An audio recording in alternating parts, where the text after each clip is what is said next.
Dini zetu zote zinasema kila mamlaka imeletwa na Mungu. Kila mamlaka imeletwa na Mungu.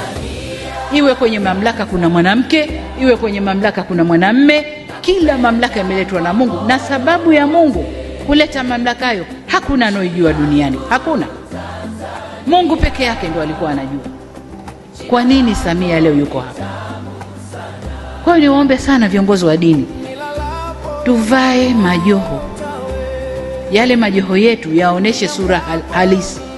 Hakuna kitabu chochote cha dini kimesema tutazitumia dini zetu kuvuruga nchi zetu. Hakuna. Ni utashi binafsi wa watu kwa ubaya wa nafsi zao.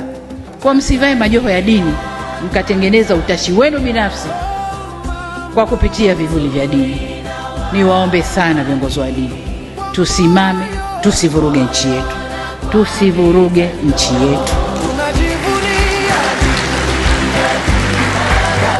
Sisi ni Tanzania.